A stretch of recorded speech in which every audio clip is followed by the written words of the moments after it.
Hey, Free Taught. I'm not subscribed to you, but we've got a couple of mutual friends. You mentioned Web Snarf, Out of Fold Soup, and Panty Snatcher. Yes, I'm familiar with all of them. That's how I found your video. And I think, unlike most of the other atheists on YouTube, I might come at you from a unique perspective. I wasn't raised in a Christian family. I was raised in a Jewish family.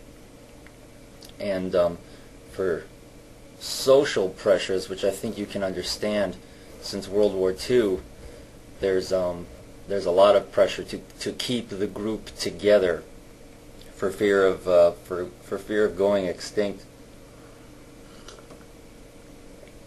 But the Jewish culture is one that focuses on education, and with education comes atheism. Increased knowledge about the physical world around us points out the blatant fallacies and creation myths of all types. And of course it exposes you to other cultures and their religious traditions, and you can see the parallels and differences throughout history that leaves you to doubt your own religious tradition if you can see how blatantly ridiculous somebody else's is. So, as far as the New Testament goes, I have very little knowledge of it. I know there has something to do with walking on water, Moses and Elijah coming down from heaven and scooping up Jesus after he's resurrected. Something like that, which consequently puts Jesus at the same level as Moses and Elijah, as a one in a series of prophets, not necessarily as the Mashiach. That would be Messiah in Hebrew, and Mashiach is it's a funny word. It doesn't quite make sense if you try to apply it to a person. It's such a vague and there's no gender associated with it. That it's more like referring to a period of time. I think the closest translation would be golden age.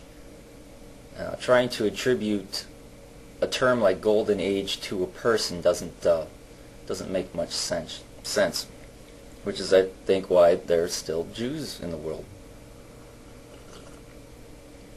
So you said one section of the Bible to focus on. Well, I would tempt you to read Genesis again. I'm sure you can see the fallacies. Even if you try to take the story metaphorically, it still doesn't make any sense. And if you do some research into Mesopotamian and Sumerian mythology, you can see a lot of similar themes. It's Genesis was apparently heavily influenced, and there's also two beginnings at the beginning of it. God creates, goes through his whole 7-day spiel twice, like one right after the other, in a different form, and it looks like two mythologies merging together into one.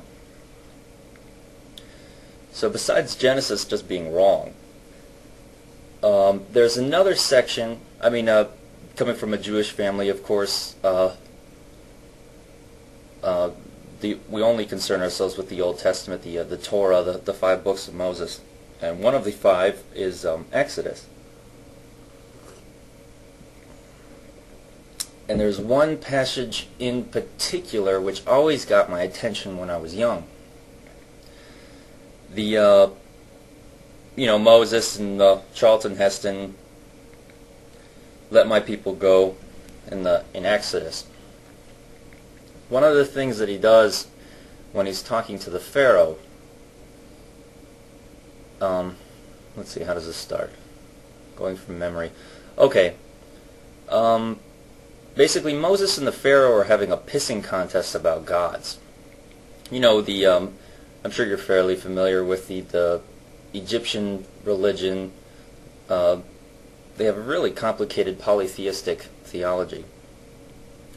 At any rate, Pharaoh's magicians, I believe that's the translation. Pharaoh's magicians throw down their staves and they turn into snakes. This is apparently a miracle. And the magicians seem to be summoning power from somewhere.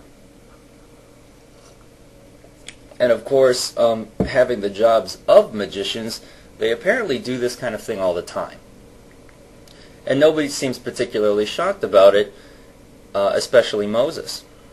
So, the Egyptian magicians are using magic, are performing miracles, and everyone just goes along with it like that's normal. So where are they getting their power from? And of course, Moses throws down his staff, and that turns into a snake, and then his snake eats the other snakes. So it's kind of like a god pissing contest. Look, my god can beat up your god because his snakes eat your snakes. This is indicative of an already polytheistic society. Apparently, Yahweh is one of many gods, as you would think that they would believe, especially if they had been living in Egypt for however many thousands of years, as Exodus would lead you to believe. And the idea that the Egyptian gods actually had some power, but that Yahweh was simply more powerful, kind of makes sense.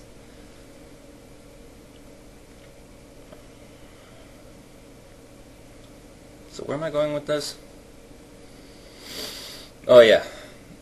This is something that in Hebrew school when I was young, this is just something that we apparently just love to gloss over that.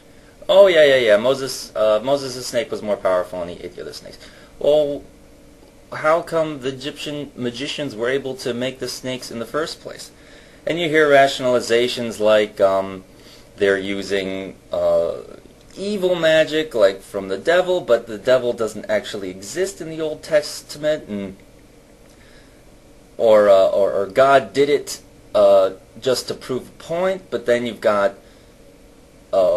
they're not Jews, they're Egyptians, but they're using magic given by the Jewish God. It just doesn't make any sense. You can try to rationalize it any way you want to, and it still doesn't make any sense. Apparently, these Egyptians had been doing that for a long time. It didn't take anybody by surprise, and why would they even think to believe that it was the Jewish God giving them the power to do that when they already had their own polytheistic religion? They thought that their polytheistic gods were the ones giving them the power to do that. So it doesn't make any sense when you look back at it. It kind of it's indicative of a larger polytheistic religion. The source of Yahweh was not just a single God, but just the best one out of a group.